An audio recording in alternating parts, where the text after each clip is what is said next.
when you're dealing with like a group, like so you go in to coach someone, right? Let's say it's a team, a multifamily team of about 5 people. How do you really go through that process and dig in and help them figure out how to work best together as a team? Yeah, I think when I coach even like managers, I've coached families before, Mm-hmm. and the way I coach families is the way I also do teams, like a manager, a CEO, president, vice president, their teams, the directors, the employees. It's all the same thing. Right. Is we do three things, and so everyone should do this: name it, claim it, and aim it.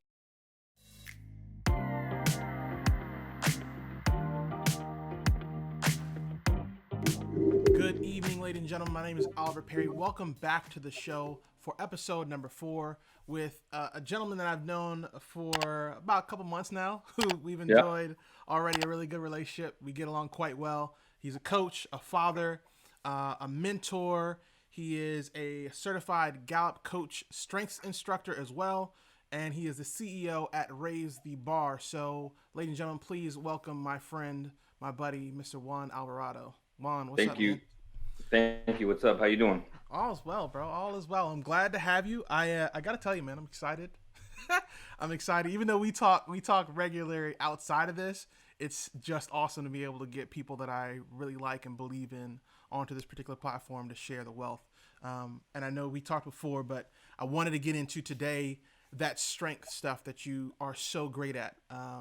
Because I think in the multifamily space is something that can be value added to those who are listening and paying attention. So let's talk a little bit about the strengths and Gallup. Let's start there. What's your experience with Gallup so far in life? Yeah, so there's a lot of um, like personality assessments and character assessments, love languages, your how your there's a new one, not a new one, but another one that I saw called and I'm actually learning about called the four temperaments. There's the disc, there's Wow. strength finders, there's Myers-Briggs, there's a hand there come a dime a dozen pretty much. Right. And Absolutely. I've taken a lot of them and they're all really good. I just found that strength finders is above and beyond, it goes above and beyond, and it goes way more than just surface level. In other places and other assessments will say that they go deep, but Right. not as deep as this. And so I've coached some people just today, and they wanted to know if they should take the disc instead. And so I showed them my disc and what it shows me about my disc, and then it said, and then I showed them the strength finders. And what I liked about strength finders and why I'm a little bit more leaning towards those is because the example that I gave was the woman was an accountant and my wife is an accountant. And I said, basically, one assessment says to go from point A to point B, you guys need to go this way because you're a high D or high I or low I or whatever it is. Strength Finder says because you're this type of individual, and Mm-hmm. that's a keyword individual, and because you do things this way and you have these strengths, your route is this way. And Right. because you're different and these are your strengths, your route is this way. And so Interesting. it disc, the Myers Briggs, Strength Finders, all those will get you from point A to point B. That's what's so great about learning about yourself and others. Strength Finders gives you a specific reason why and who you are to make you an individual. And I think that with family and family members, Mm-hmm. like if we boil it down to that, everybody is different. You and I both have kids, and Yep. I think we can both agree that each child is different, 100%. like way different. And you Absolutely. cannot parent the same. Like you can still have rules, right? Rules and Yeah. standards, Yeah. policies and procedures, but you might have to say, "Hey, come here. Let me talk to you for a second." And Right. that's the way to go about it. The other one, you can Right. say, "We're talking later. You go this way, I go that way, we're talking later." And then the other one can just be like, "You know what? That's very disappointed in you." And they'll say, "Can we talk about it?" Yes, we Right. can. Like there's just a different way to go about it. And that's why I love Strength Finders, because it says you're an individual and this is how Right. you go that way. And I can say for myself that when I dug deep and took it, I wanted more. And that's why I became a coach and went to the schooling for it to be able to coach others, because it's so vital in your work and how Right. you work. It's vital in how you know yourself. And I can actually see myself like, oh, I'm going the wrong route. I'm going the wrong route. I need to do this to get back on track. And so for Right. yourself, and then my relationship with like my kids and my wife are, not to say that it was bad, but leaps and bounds better than what it was before Right. because of this. And I've had my kids take the assessment. There's a one that's for kids, and then there's an adult version. I had my Right. wife take it, and it is eye opening to say the least. Wow. Well, that's because I've taken the test. Of course, you know this, but I've taken the test, and you and I have talked about it before. And what I found really interesting, particularly from the perspective of somebody who's looking at multifamily, that there are certain things that I know that I'm going to work or do well at. Right. So one of mine, for example, was maximizer, and I have the ability to really move things forward relatively quickly, and it's always about, hey, let's get to it, let's get to it for me. um, and I thought that was just an interesting thing, particularly with that being versus disc, and nothing against disc by any means, but just the Right, two right. differences in what it is. What I'm curious about too, though, is when you're dealing with like a group, like so you go in to coach someone, right? Let's say it's a team, a multifamily team of about 5 people. How do you really go through that process and dig in and help them figure out how to work best together as a team? Yeah, I think when I coach even like managers, I've coached families before, Mm-hmm. and the way I coach families is the way I also do teams, like a manager, a CEO, president, vice president, their teams, the directors, the employees. It's all the same thing. Right. Is we do three things, and so everyone should do this: name it, claim it, and aim it. So name your strengths, claim them, and say these are mine, and then say, oh, I know that this is a strength, or I can see that because in my childhood I remember this and this. In my young adult life I remember X, Y, and Z, and I'm claiming those strengths as, yes, I totally agree that those are mine. Mm-hmm. And then aiming them is, okay, now how am I going to get from point A to point B? And it's kind of, in the military, I'm not going to go with a handgun, my sidearm, to a long range shooting engagement. I'm going to go Right. take my long rifle. I'm going to go take something else that is more key to what I'm doing. And so when you aim it, you say, okay, this is the best strength for me to use. This is the best strength to use. And so when everybody knows each other, Mm-hmm. then it's okay, let's start to share. And so it's the communication. And I say this a lot, and I'm a big believer in it, that communication is a dialogue, not a monologue.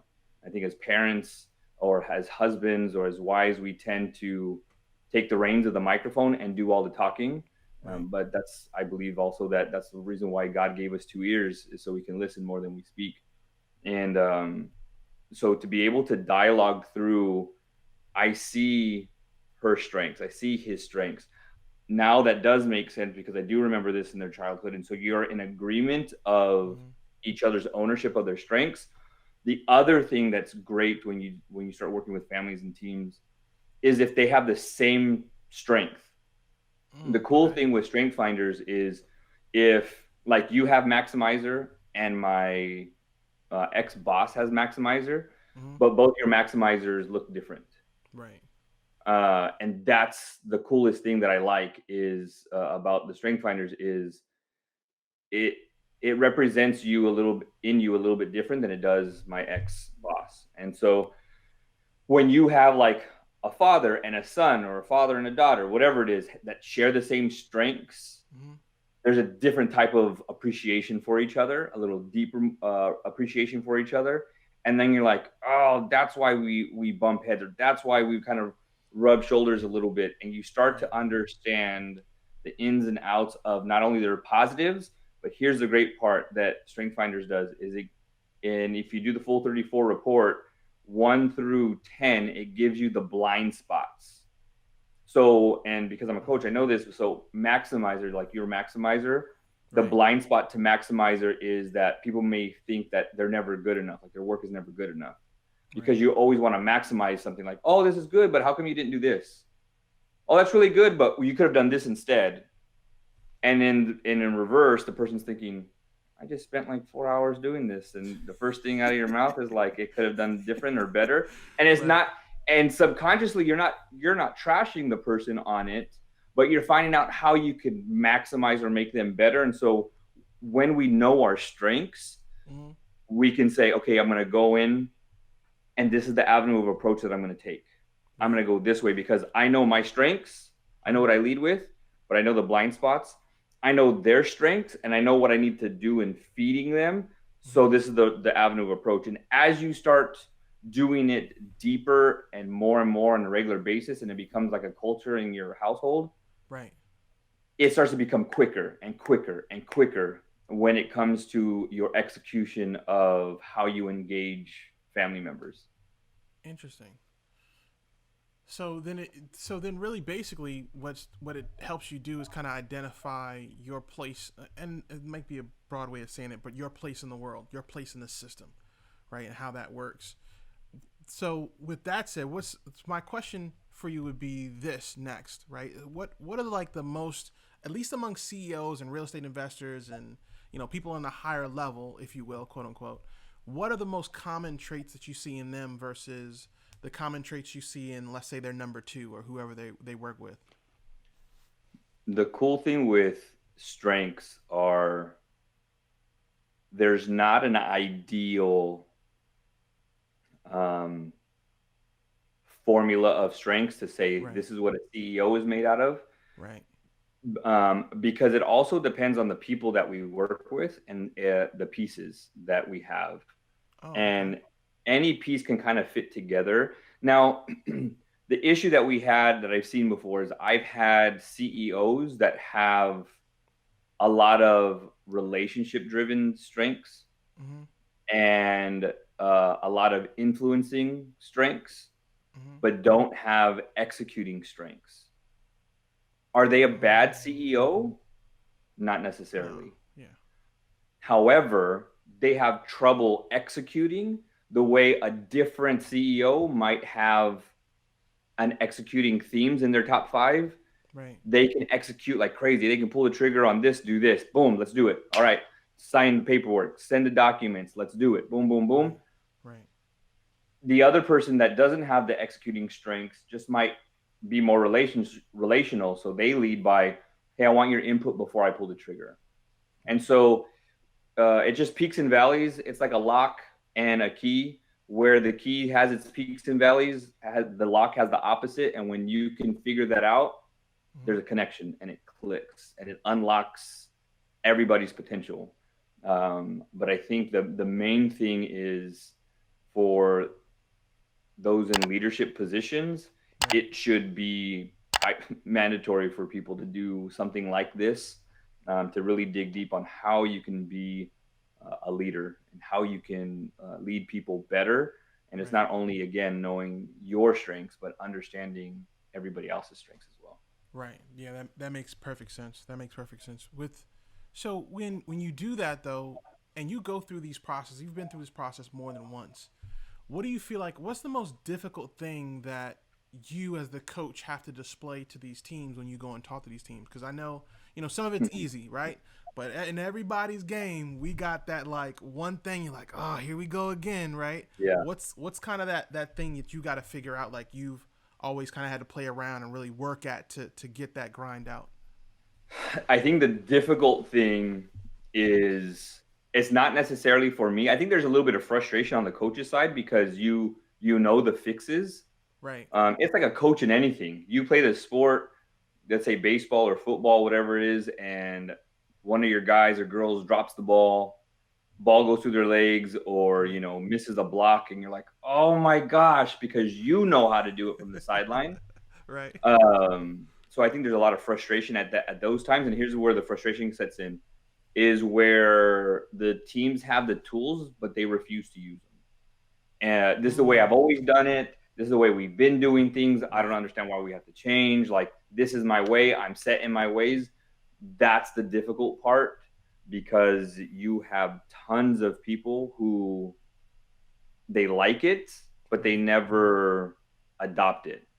They find the information very interesting and factual, Right. but they don't implement it. And that's the hard part. It's like you have the ingredients to make the most amazing meal, and you're over here saying, "Nah, I'm just gonna have cereal."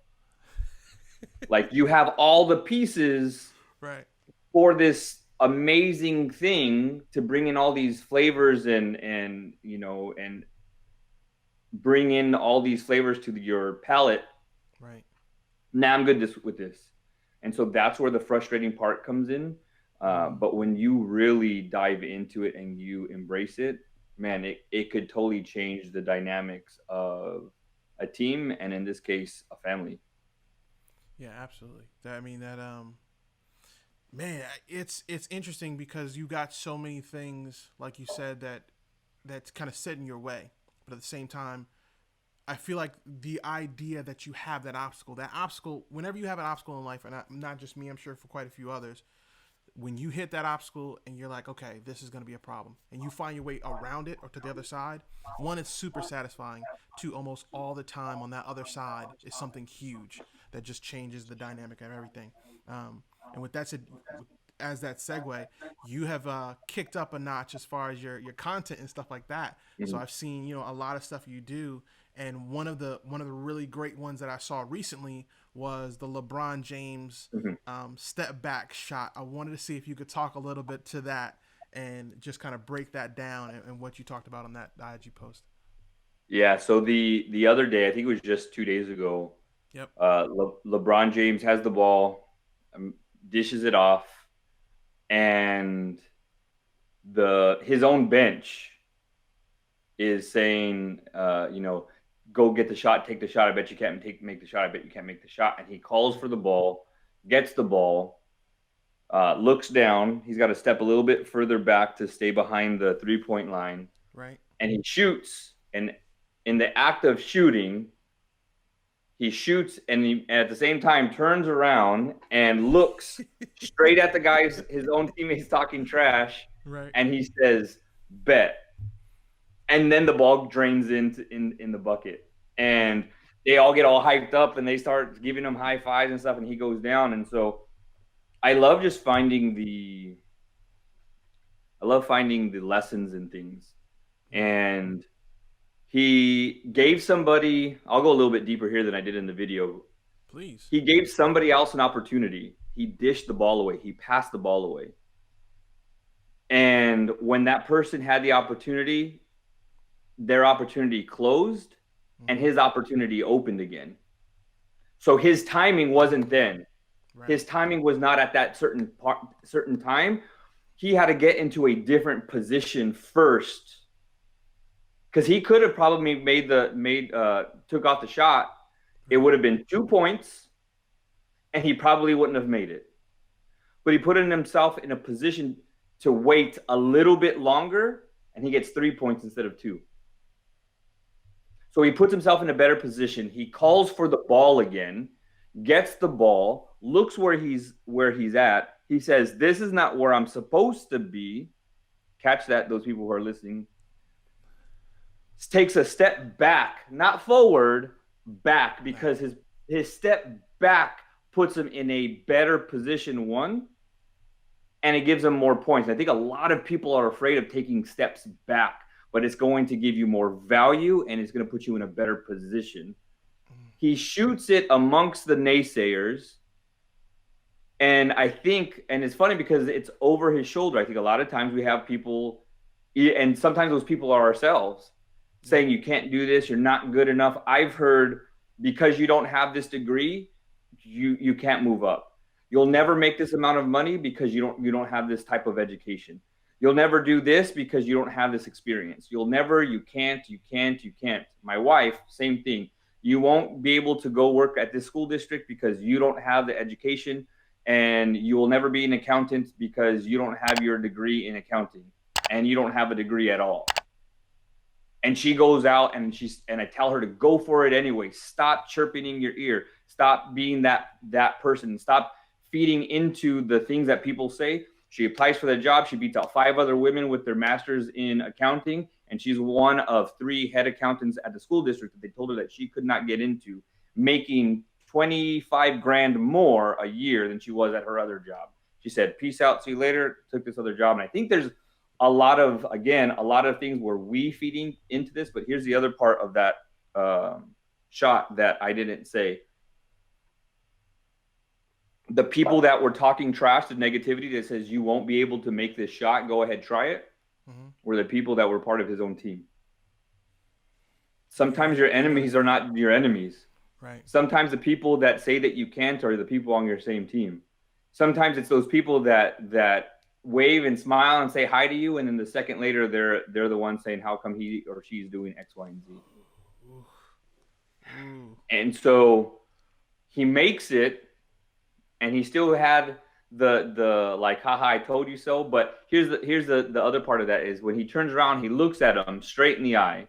He didn't ignore him. He heard it and said, watch me make this. And in the video, I'd say he didn't make that shot because of necessarily his ability to shoot then. It wasn't because he went to practice yesterday or they had 4 or 5 games yesterday. Shoot, it's not even the reason why he didn't make that shot because he just got his 4th ring. That's not the reason why he made it. He made it because of those mistakes at that location. He made it because of the coach that told him that he could, and the support from his coaches, the support from his family, the support from the fans, from the support from the high school coaches. It was the struggle, the days, the nights, his on days, his off days, his ability to adjust. That's what helped him make that shot that night. And then what he did was, and I can guarantee that he would have gone one or two ways, which is still the same thing, is he made it and he continued on with his work. He got back on defense. He went to do his job still.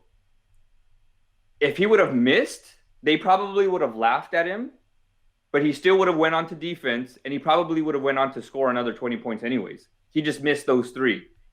So either way, he went back to going to work, whether he made it or he didn't. And I think the other lesson that I even try to tell my boys about it is when you lose, you say little, and when you win, you say less. Ooh.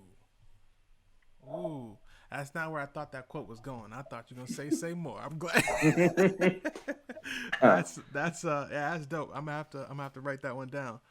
So you a little bit earlier. You talked about the naysayers, and I think one thing that I definitely wanted to talk about, particularly when it comes to the real estate space, is we have just us as people as a habit, right? Particularly when you're first starting out and you're doing multifamily, you're doing single family, whatever you're doing, we all have this other self, this inner me that's like, oh, you don't need to do it. You don't need to do what, yada, yada, yada. For those who are starting out in whatever space they're in, particularly in the real estate space and also in entrepreneurship, what do you say to those people who are having that struggle? Because that struggle is real, and it's something I think every entrepreneur in any field has to deal with and figure out. Yeah. Man, I'm going to be giving out some information because I usually charge for this information. A lot of it has to do with alignment. So part of my journey, you can use me for example if you need to, because I know we've talked about this kind of stuff before. Part of my journey, I kind of rose from the ashes, if you will. Sorry. Right. And I created this journal, and in this journal, there's an assessment that I called Me, Myself, and I. And I'll give you a rough overview of to answer your question. And so we go over your personal life and your professional life. Okay. And I think the people who struggle with the naysayers, either of others or the stuff that's in their head, is you have to be able to dissect and pull apart and find out what the issue is and then get rid of it. Right. It's kind of like, so we live here in Central Cali, we live in the fruit capital of the world.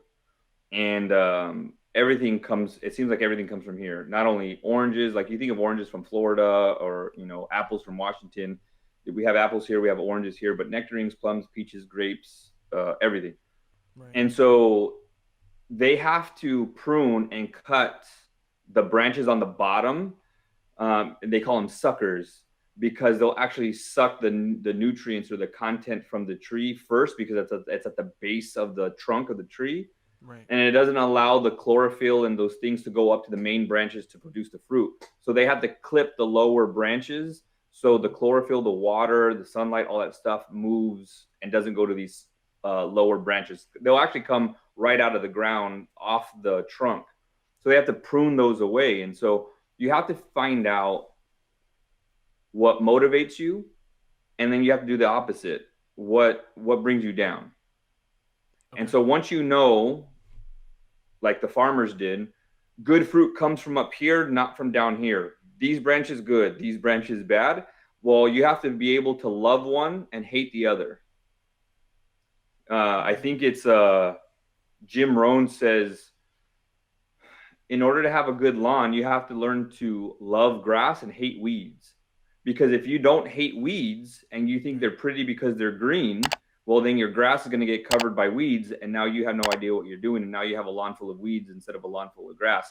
So you have to love the grass and hate the weeds. And so with people who are in this kind of rut, if you will, is you have to understand what motivates you, and you have to understand what brings you down. That's like the first step. And it's everything from music to movies to people to even like your eating habits. Like I know if I have breakfast in the morning, Mm-hmm. I'm good. If I skip breakfast, I'll get a little moody. If I skip lunch too because I'm busy, Right. hangry is a real thing. Like if I don't go to the gym in the morning, my day is completely different. So I go down this road, gym or breakfast, good. Gym, better day. Listening to this type of music, even better.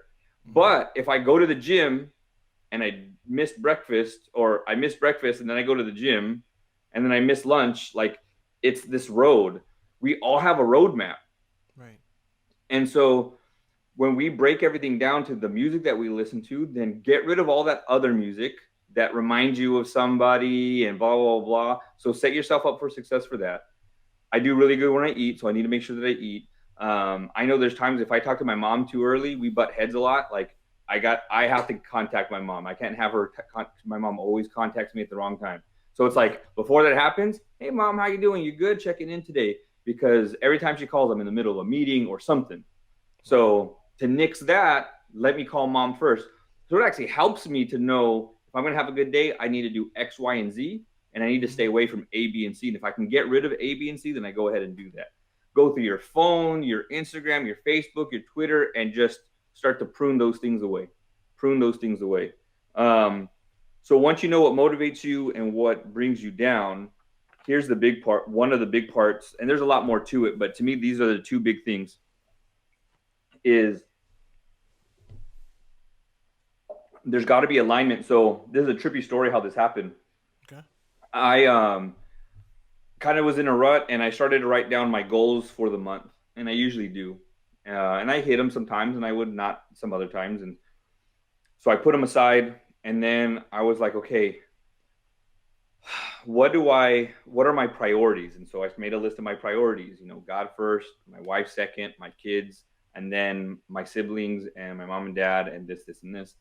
And put that aside, did some other work, and I came back and I started to write my daily schedule for the following week. So I wrote it down. I had all my papers and notes and stuff on my desk at work. And I left. Well, as I left, the door that closed, a bunch of breeze came in, knocked the papers on the floor. Custodian picks the stuff up and tapes them on my window and leaves me a little post-it note that says, these fell on the floor. I left them here. So I wasn't paying attention the following day. I'm looking for, I know I've left my notes here, and I looked, and my papers were on top of each other, taped Mm-hmm. on the wall. Well, sun comes through, and what was three different papers looked like one, because it's almost like when you're a kid and you would trace something, that you could see the layers, you could see what was written behind it. Right. And lined up was my daily schedule, my list of priorities, and my goals, my priorities, and my daily schedule. And what I noticed when I took it off is they weren't in alignment. And Wow. my number one thing on my list of priorities was God. My daily schedule was wake up and go to the gym. And my goal was to start my own business. So all the number ones were completely different. Right. So then my number two, my wife on the priority list. My daily schedule was eat. And then on my goals was like make, I think it was a small goal, like $15,000 the first year in the business. Right. Those don't align. So I was like, hold up, hold up. And so all of a sudden I just felt God saying, like, put everything in alignment, put everything in alignment. So I was like, all right.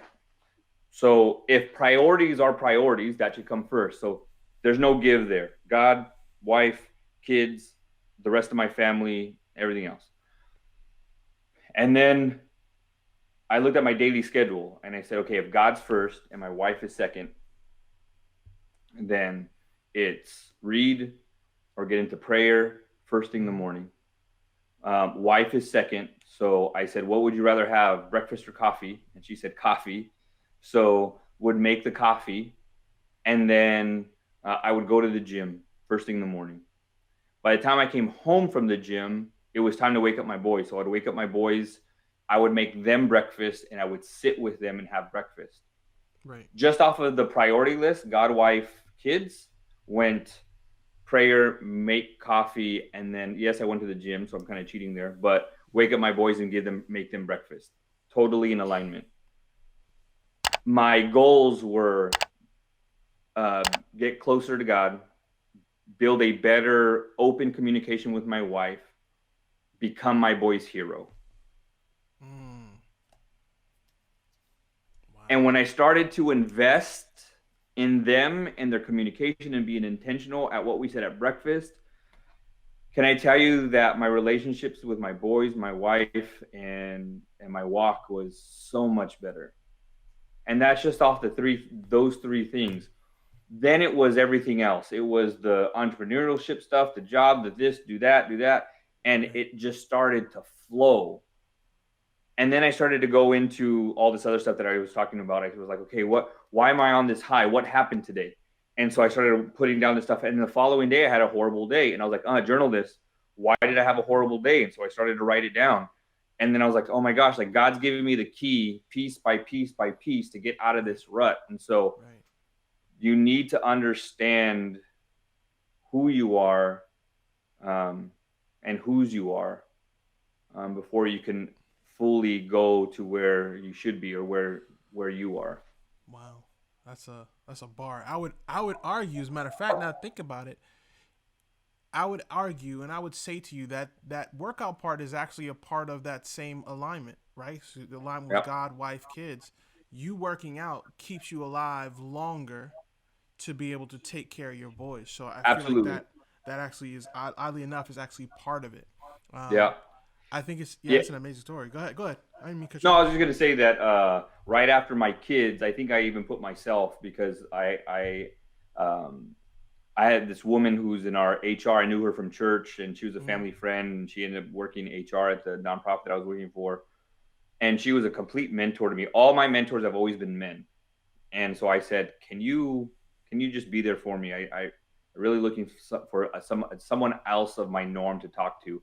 And she was Right. just a great spiritual woman, and she said you need to make sure that you take time for yourself. So in that, I was part of like my wife, I was part of my kids, and then like it was me. And so yeah, you're right. The gym was part of it. The reading that I fell in love with, like my personal growth was part of it. Like I had to, because if I'm gonna change, something has to change.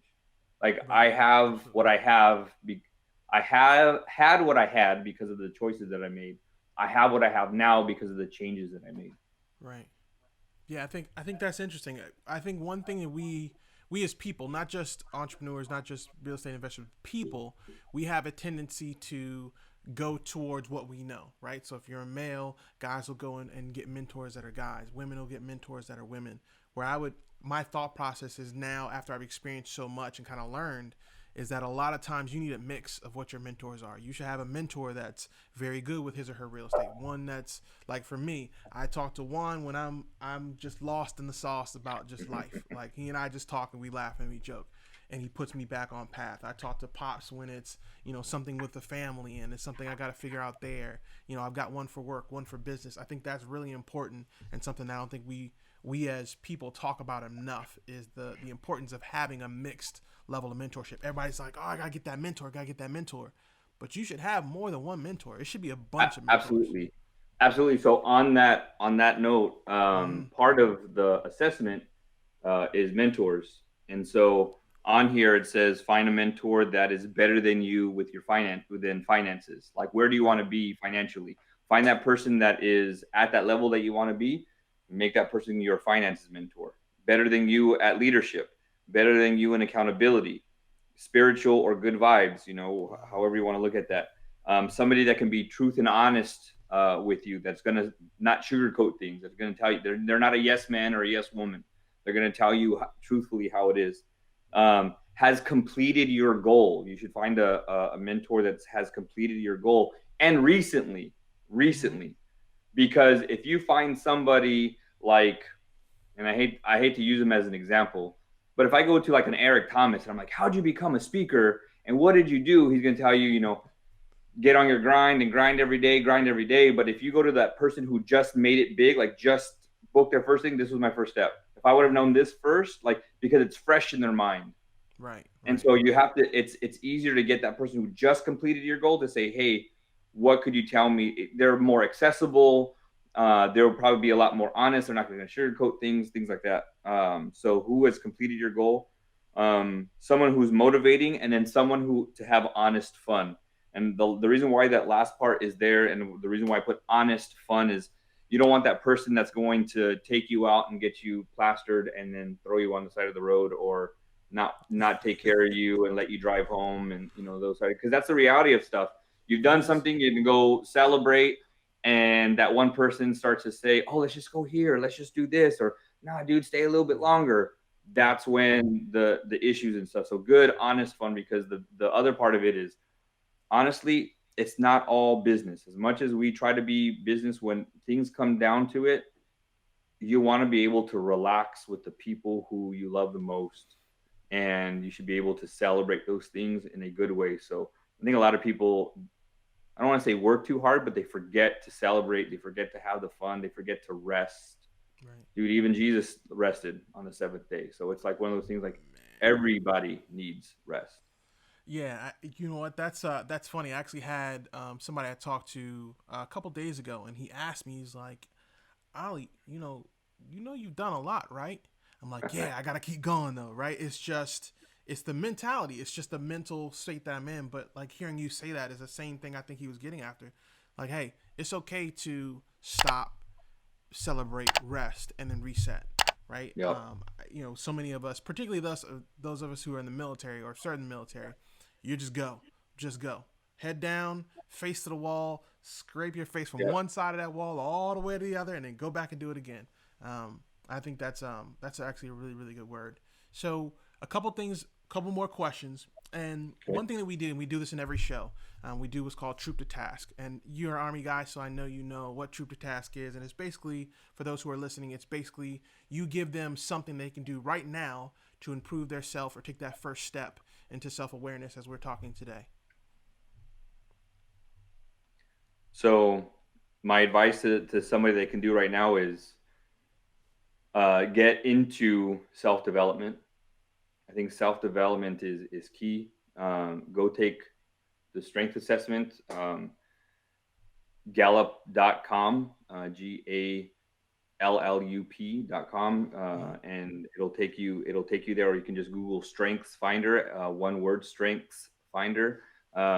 That's just open up doors for me. I think, um, people just need to sit down and fall in love with personal development. Um, and it's not self improvement. That's a byproduct of it. I just want to kind of make Mm, that clear. I think a lot of people say, I need to improve myself. I have to right. get skinnier. I have to do this. I got to make this. But that's not who you are. Like, Strengths Finder is who you are.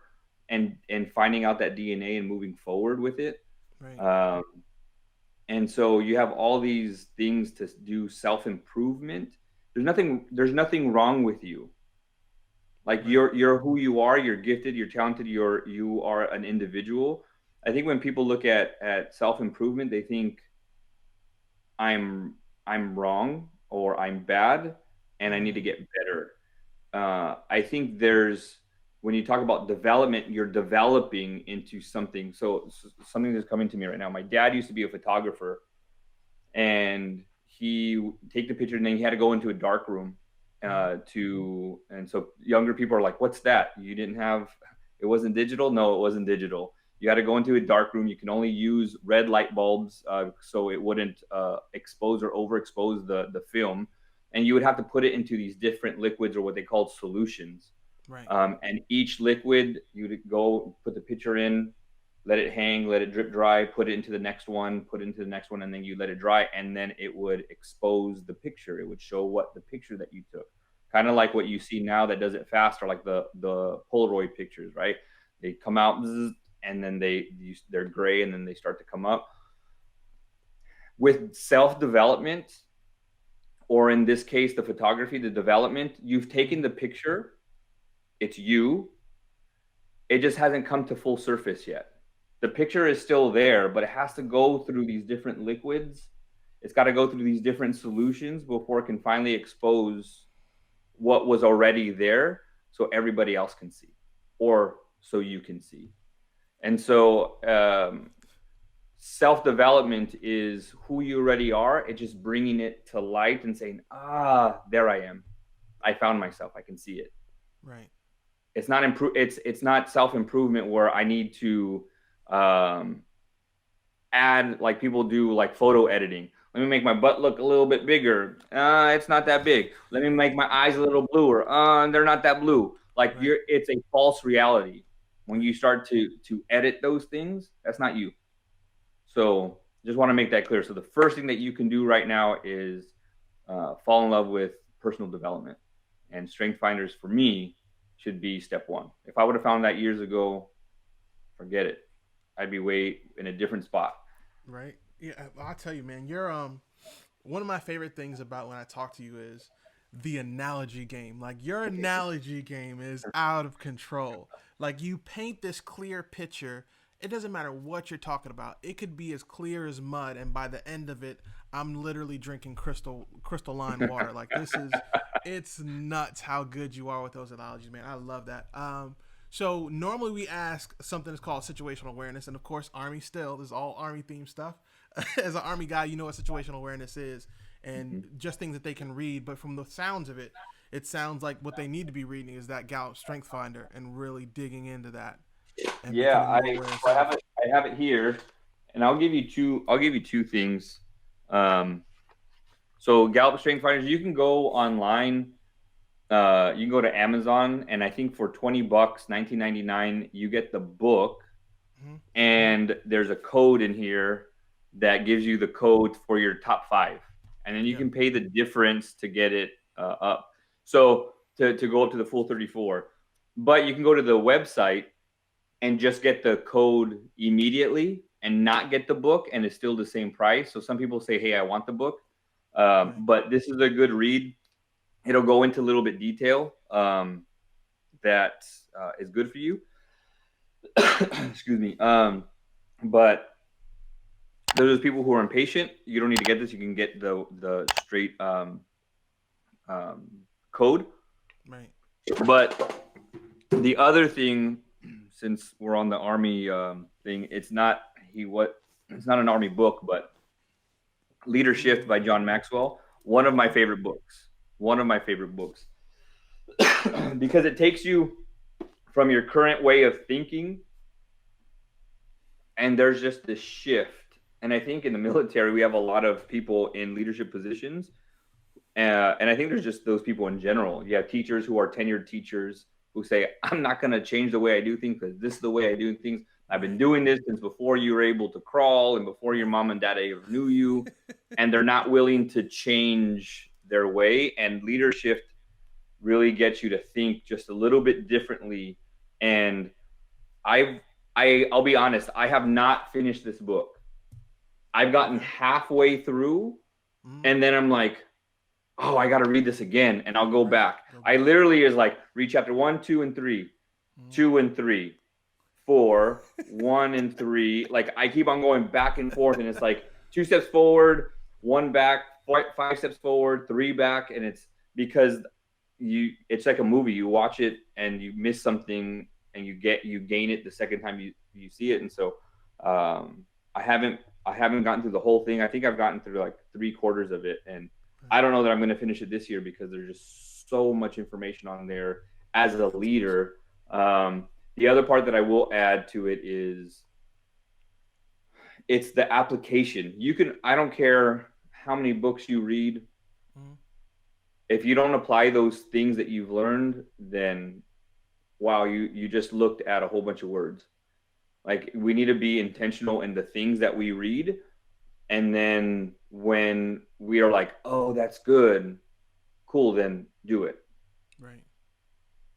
So our actions speak louder than the words. So anyone can read words, but it's your actions, it's the application of stuff.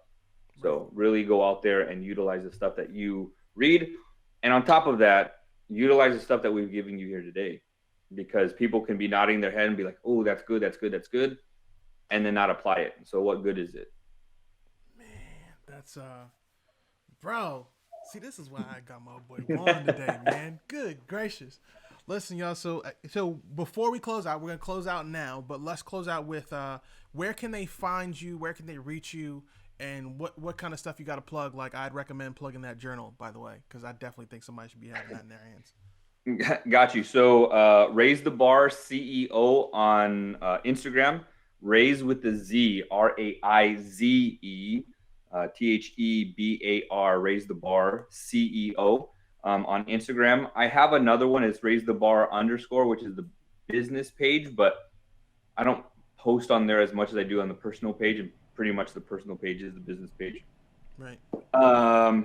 Website, www.weraisethebar.com. weraisethebar.com. Raise is the same thing with a Z. I go over everything that I do with leadership, one-on-one coaching. Everything's on there. What I do for schools and businesses and individuals, the things that I can do, everything's on there. There's a merch store where you can find the journal, $20. There's also t-shirts that you can get there. And then if you go in the one-on-one coaching, all my one-on-one coaching, there's 3 different packages, like a small, medium, large. The large all come with a shirt and a journal included in that price of coaching. And I believe the biggest package has, I think, 4 or 5 sessions of coaching in it. So nice. If you're with me for that long, you deserve a journal and a t-shirt. So that's it. Oh, and then Facebook, Raise the Bar LLC. Okay. Raise the Bar LLC on Facebook. Nice. Fantastic. Ladies and gentlemen, please, I ask of you, please check my boy Juan out. He is an absolute beast. One of my go-to people. He and I talk off and on just about every other day, commenting on each other's content and things of that nature. But if you need to find me at The Oliver Perry on IG, at The Oliver Perry Show on Facebook, The Oliver Perry Show on YouTube as well. We appreciate you guys tuning in. God bless. Have a great evening, and we'll see you later. Thank you.